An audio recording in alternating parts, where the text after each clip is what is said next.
Welcome back to the Rich Eisen Show. Eric Davis from the NFL Network, NFL Media Group, NFL Game Day Live at 1 p.m. Eastern every single Sunday on NFL Network. Good to see you back here. Good to be here. Usual Wednesday spot.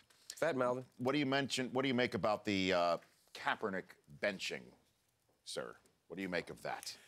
They've officially announced to the public what I knew they were doing all along. Which is? They're just rebuilding. They're starting over. But how do you start over by, what, do you kick at the tires on Blaine Gabbert? How does that? Well, you're just by getting rid of Vernon Davis. You are admitting finally, publicly, that this season is a wash. So what does Kaepernick's benching do to help build for the future, I guess is the way that Well, I think they're saying that he's more likely not a part of their future. I think that's going to be a difficult thing to make him a part of your future. Who benches their franchise quarterback? Nobody. Nobody. Nope. There you go. So, I mean, so you're just saying, you finally are just going ahead and admitting now you saw all the pieces that are gone. You made a change at the coaching, at the head coaching position. The talent is not there. You're going after draft picks now. You're hitting the reset button. So were you all hearing what there were whispers and reports about, that the locker room was split on this subject? Were you hearing that too? Well, I heard all the talk about players standing up and going against Cap and saying that they didn't want him on the field. Why would that be? Is it because of his performance or anything else? Well, it didn't happen. I just talked to some of the guys. And it didn't happen. So, because I was like, that would just be idiotic for a coach to start asking players, how do you feel about your quarterback? Because what coach is going to do that? That just didn't seem right. So I just made a couple of phone calls and talked to the guys that were there, and they were like, no, that really didn't happen. And so the locker room was not split on the subject? The locker room was probably split on the subject. The locker room didn't speak on that subject. Got it. So that's the thing. You're always going to be split when there's a guy that you remember playing well for you and he's not playing well. It doesn't matter what the position is. You want your teammates to play well, and if they're not, you want somebody out there who will. So what happened? What happened? Yeah, what happened? What happened? Is it as simple as Harbaugh's not there and he was the Kaepernick whisperer? Is it simple as all those guys on defense went away and put the pressure on a guy who wasn't ready to put a team on his shoulders? Well, let's start by this. They lost 5 of their own homegrown first-rounders in one offseason. You tell me any team that will survive that. 5 productive playing. You lost 3 of your offensive starters, first-rounders. You lost 2 defensive starters. And the 2 defensive starters, Aldon Smith and Patrick Willis, you can possibly say were, right there at the best in the league at their positions, the way that they were playing at the time you lost them, 2 starting offensive linemen. That right there starts it all off. You lose your coaching staff. One of the most important things you lost outside of Jim Harbaugh, people forget about the coordinators. Vic Fangio walked in there, and that defense, it was a good defense turned into a great defense. He's gone. So now you have, and this is not a Mangini knock right there, but you have a different voice, a different mindset, a different type of play calling. All of these things have affected. Now you just don't have the same talent. As far as Colin Kaepernick, it was still young quarterback, still the nuances of the game he's still trying to learn. And there hasn't been that growth. It's a lot like the Robert Griffin thing. It hasn't gotten any better. And the things in the league, you know, man. If you do it week 1, they're not going to let you do it week 3 and 4. You have to change. So what happens when you can't go to your bread and butter? You have to continue to grow and advance and learn different aspects and scout yourself and know that this is what I like to do, so teams aren't going to let me do it. So how can I add something to my game? He hasn't done that. So Dion says he's redeemable, but only in a different spot. Would you agree with that, or you think the 49ers can feasibly let him sit there and watch, as long as Gabbert can be somewhat effective and not sink this ship even worse, right? And that he can then come back. That's a tough ask. That's a tough ask, number one. But do I think he could? I don't think he can for the Niners. He can't be your franchise quarterback. So why not trade him yesterday? Because you're not going to get anything for him. Yesterday? Yeah, I don't think they would have gotten. Mid-season. I don't think they were going to get anything for him. So you think sometime in March, April, draft day? Well, you also have to get through the rest of this season, and Blaine Gabbert is your quarterback. Right. So you're not ready to turn the keys over to Blaine Gabbert. But you think this moment signals the end of the Colin Kaepernick stay in San Francisco? I don't know how he can ever be your franchise quarterback when he is concerned. It turns into Washington. It turns into Houston. You can't have a quarterback looking over his shoulder feeling as if every single time he throws a bad ball, he's going to get benched. The team, it affects not just the quarterback position, it affects your entire locker room. That guy doesn't have to be the heartbeat of your team. He doesn't have to be the pulse, but the quarterback has to be the leader. So that's a yes. It's over. It's over. Eric Davis here on the Rich Eisen Show. What do you make of the Pep Hamilton firing in Indianapolis? I like Pep, but I get it. Why? I get it because you have to find a way to utilize the quarterback and all the other pieces. You have to find a way to make certain that you spread the ball around and utilize the pieces that you brought in, sort of the way you did when Hasselbeck was in. But then isn't that operator error? Not just coordinator error? I mean, no, that's the third rail conversation. You ran the offense differently. You ran the offense differently when you had Matt Hasselbeck. Okay. There. And I thought it would happen that way. And I thought it would be a good thing for the offense because I thought Pep would see that, okay, this can work this way. You put a more skilled quarterback at the position, but still short passes, spread the ball around, get it to your guys, get it into the hands of your playmakers. Hasselbeck comes in and Andre Johnson starts catching balls. Frank Gore is running better. You start spreading the ball around. You let T.Y. run its crossing patterns. It doesn't have to all be down the field. That's what Brady does. Sure. That's what Aaron Rodgers does. That's what Big Ben does. You don't have to throw every pass down the field, but he does that with the other guys. So do you think that this will bring a better result potentially against Denver and that defense no. this week? Well, what do you think? First of all, I mean, of all the weeks to try this out, too. It gives you a better chance if you're going to do some type of different game planning. If you get another voice running the same type system, trying to do the same type routes, you're going to have problems. If you're trying to throw 25-yard comebacks versus Denver, first of all, Luck is going to be dizzy because he's going to get hit in the head a lot because they're coming. And that defense is just way too good. So you have to play the game differently. So I get why, Pep, someone had to take the blame.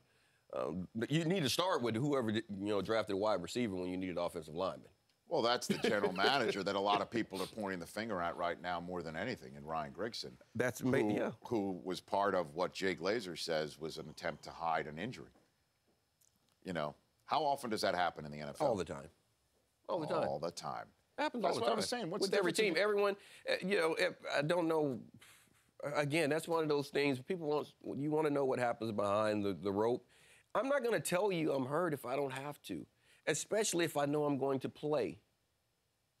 I know for a fact that there are guys playing in the league right now that have injuries, that haven't said it, that don't come up on the report, because you play a position in which people are going to attack that.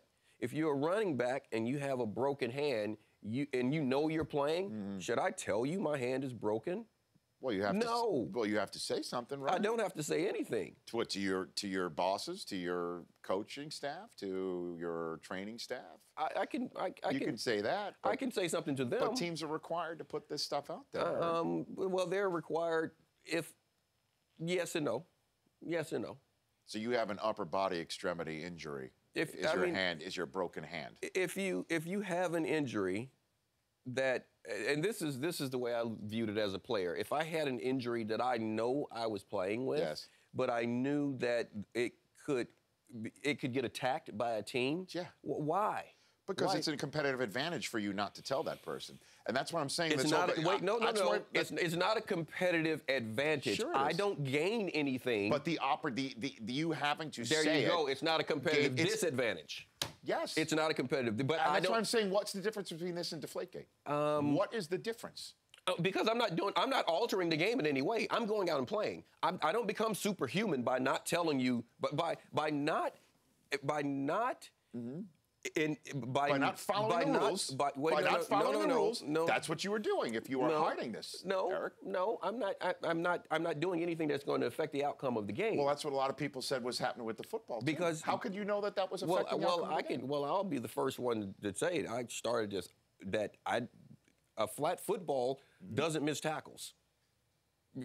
Yeah. They ran for 200 yards that game. That's what I'm saying. So that's why I'm saying this is the same thing. A flat football doesn't read a defense. Or similar. A flat football doesn't throw a pinpoint pass. So that had nothing to do with it, in my opinion. Now, the rule is the rule, and you can always say someone broke the rule. Yes. But I'm going to go back to, are you breaking the rule? Yes. Are rules broken all the time?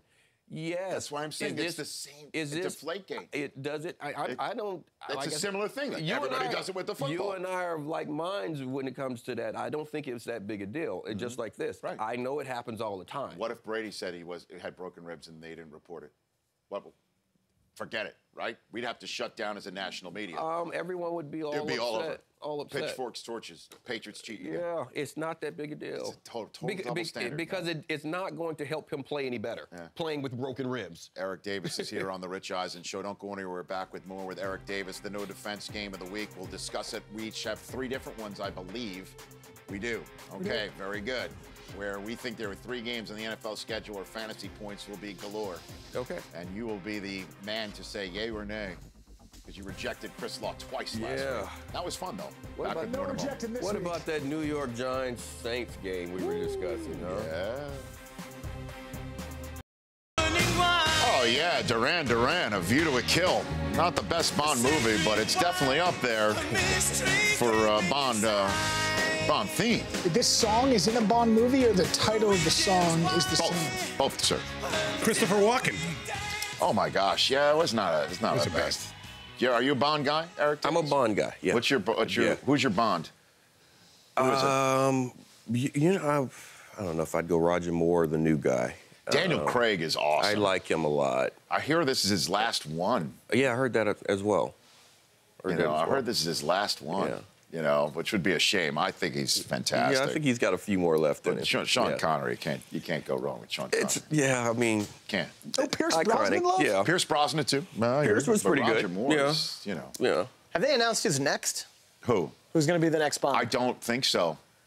And I hope that's just rumor. Christoph Waltz as the Bond villain.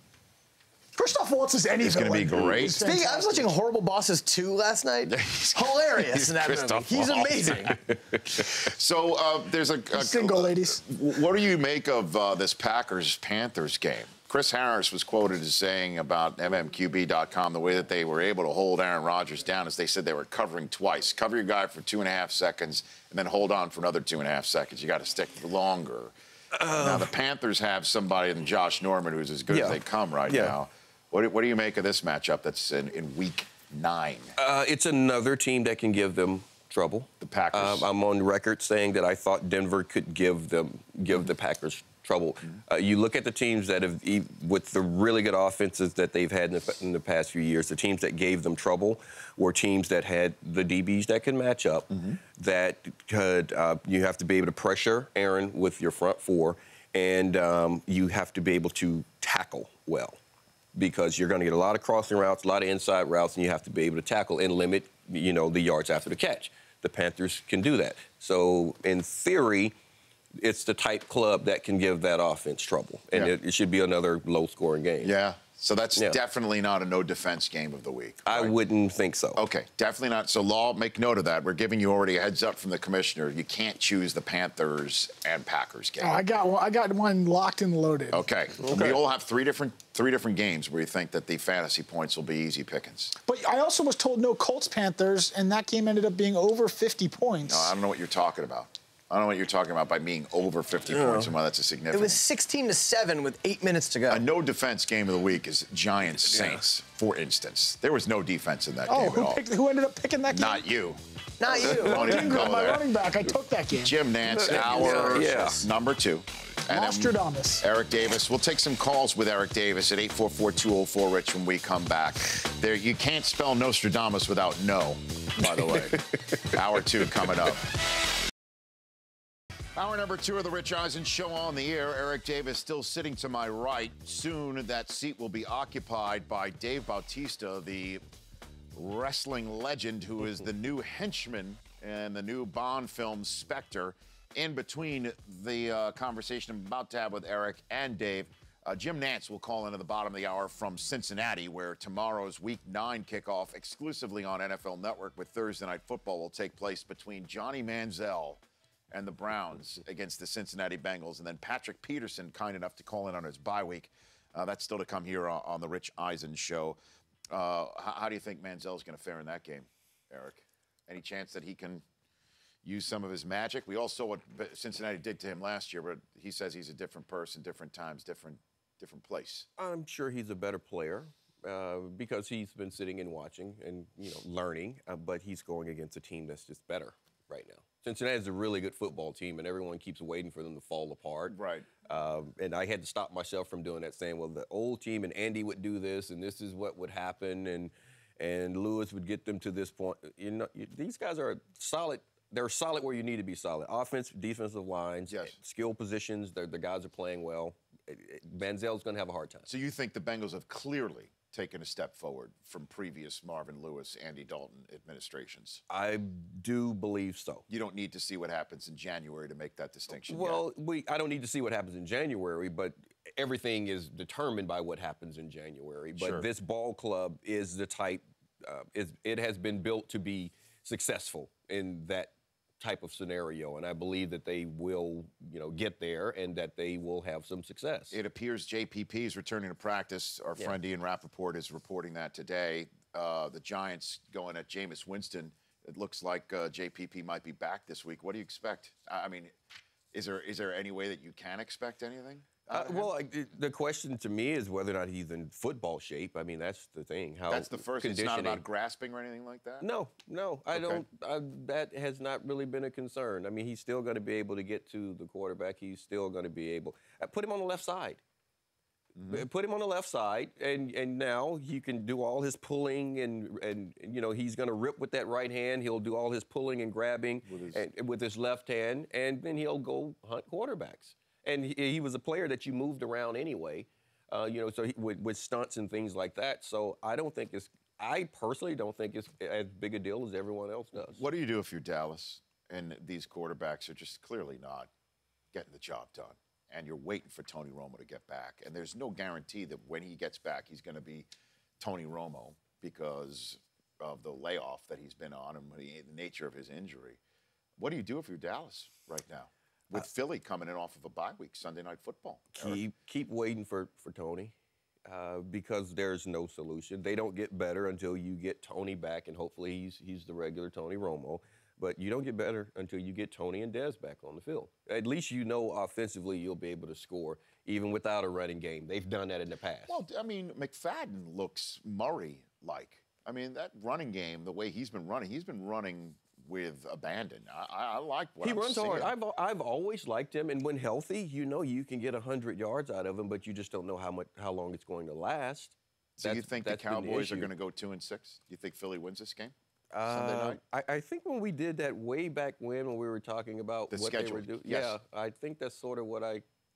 Did you predict they'd lose every game without Tony Romo? I don't seem to recall that, Commissioner. I think I came pretty close to thinking that they would lose more than they would win. That's no doubt about that. Yeah. You did say that. So, but I mean, every but I didn't game think so far. I didn't. Yeah. So I knew that it was going to be tough. So is that a yes? You think they're 2-6 after Sunday Night Football? Wow. No. It's early. Okay.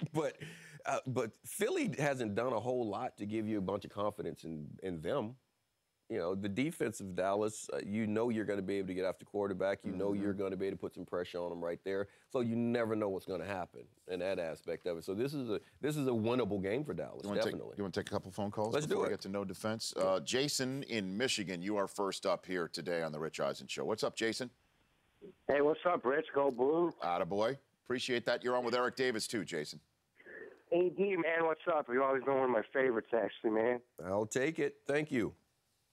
What do you think? What the hell's going on in Detroit? I mean, they're my favorite team, but they're so hard to watch right now. What do you think?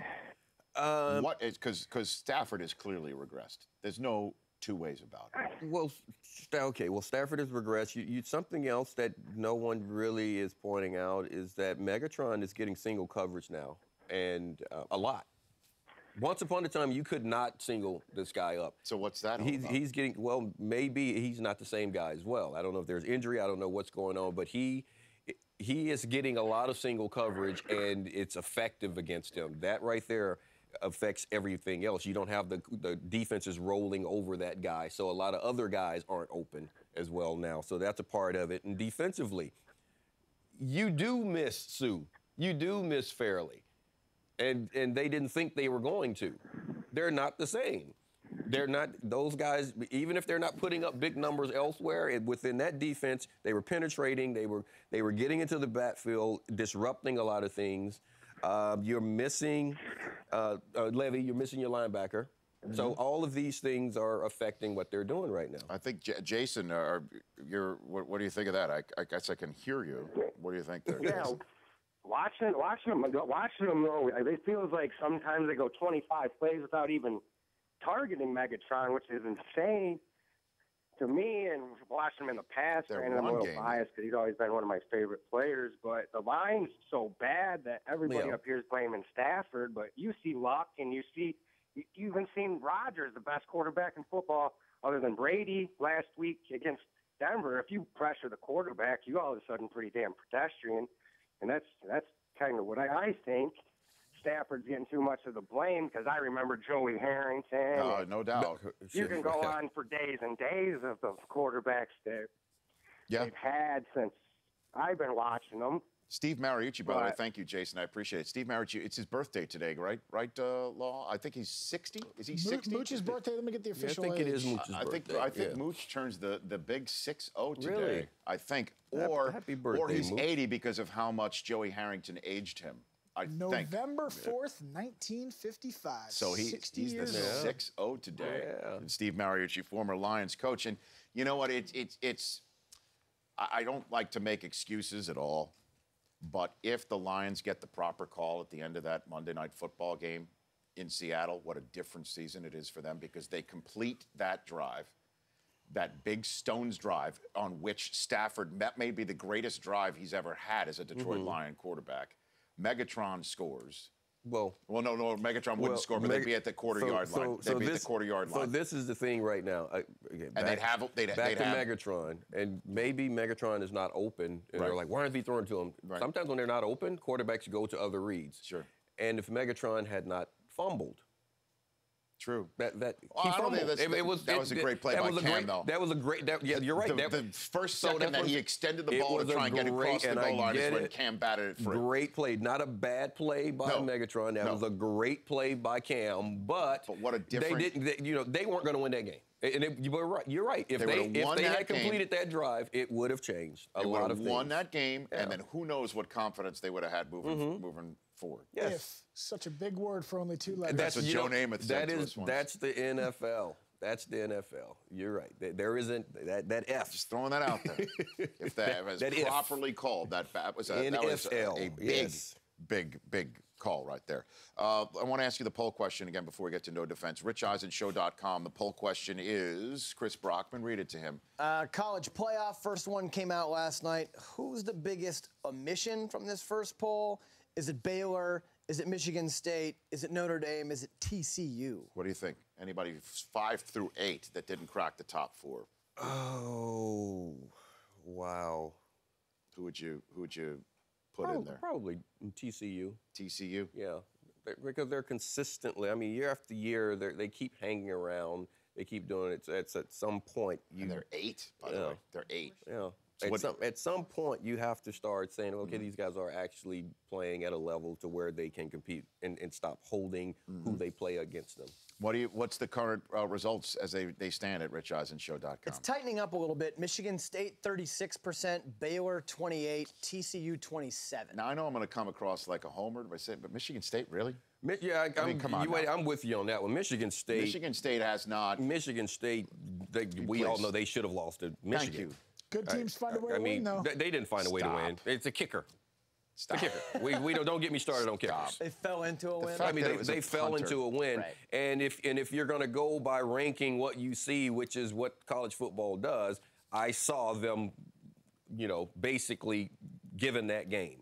They didn't win that They'll game. have their chance, though, to play their way in. I mean, they beat Ohio State. They beat, No doubt. they beat Penn State at the end of the year. And then if they beat Ohio State, they would go to the Big Ten championship. championship and then game, yep. Probably have to take on Iowa. That's the other thing, too. You know what, man? Look, I know Michigan has a target on its back. You just even saw that in Minnesota. Michigan's been down for years, right? We've been down for years. Years. But when Michigan comes to your house, there's still a target on your back. I understand what it's like to be the big dog on the street. But Michigan plays Michigan State and Ohio State every single year. Every year. Ohio State plays Michigan every year. Oh, Iowa sits over there in the other division. We play Penn State every year. Yeah, but Wisconsin's supposed to be good. Nebraska's supposed to be good. It's a down year. It's different, cyclical. man. If Ohio State, Michigan, discussion, by the way. Ohio State, Michigan on the same side of the Big Ten. That's Penn a little. State- That's Penn State's on that Penn State there that's too. a little more difficult. It's a little bit unbalanced. Let's put it that way. It's geography. Is it geography? Is it really geography? Yes. No, it's a pin stroke. Okay, yeah, that's right. It really is. All right, let's get to our no defense game of Let's the week. do it. Okay, in our DraftOps.com Friends of Rich Pick 3 League, our celebrity league, we pick every single week. And again, at DraftOps.com, you can go and register to be the fan of the week, and we'll discuss that in a matter of moments. But we each week decide, and you know what, on Wednesdays we're going to take a look at the schedule and identify a game where the fantasy points will be aplenty. And last week, Chris Law attempted not once but twice.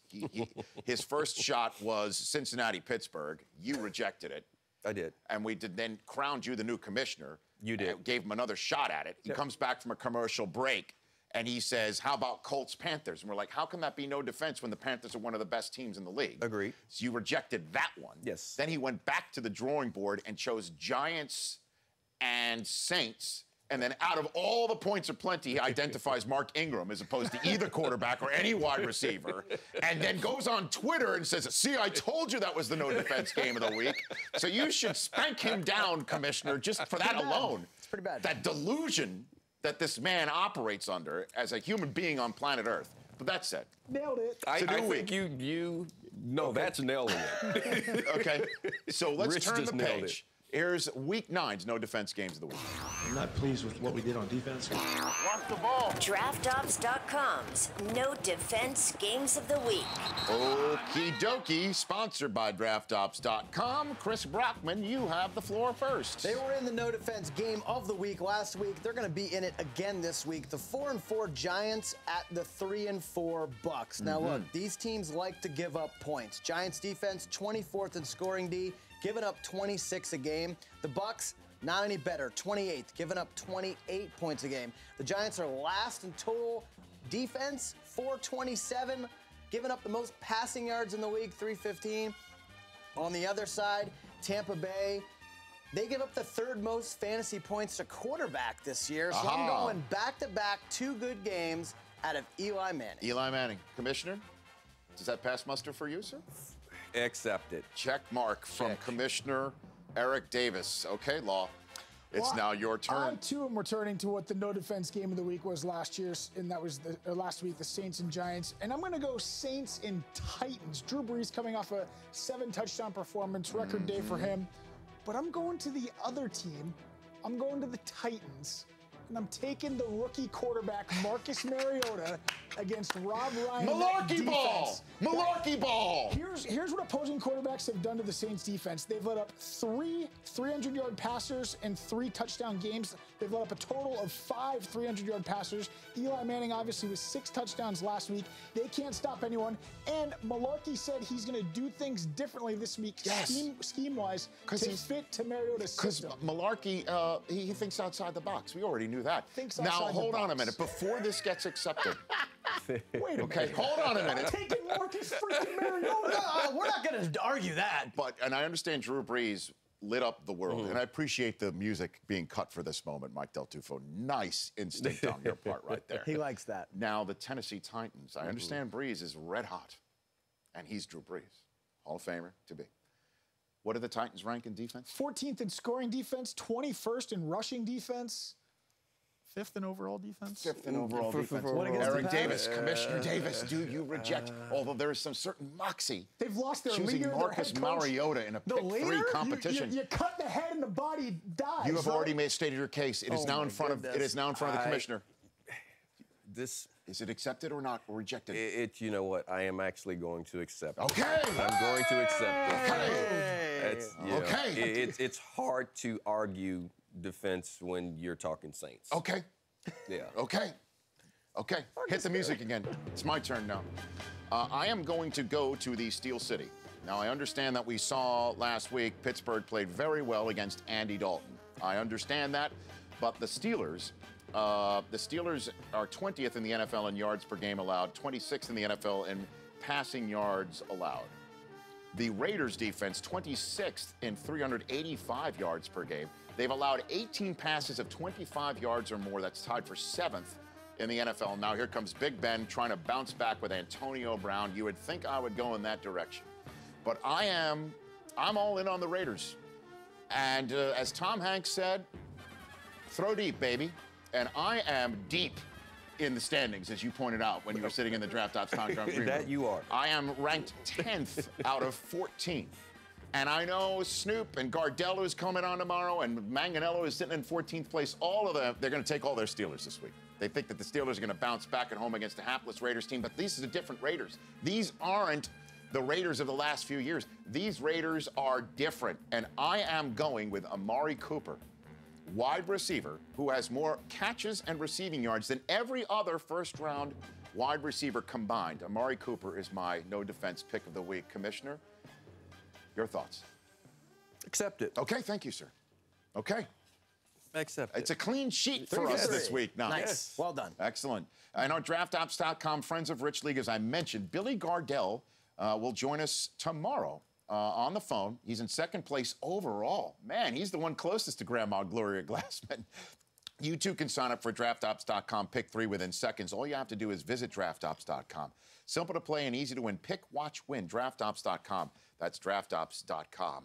And we're going to introduce our fan of the week as well next show and see who can actually join us from our listenership and viewership to try and win $1,000 for themselves. Grandma coming to get you. There he is. He's coming to get him.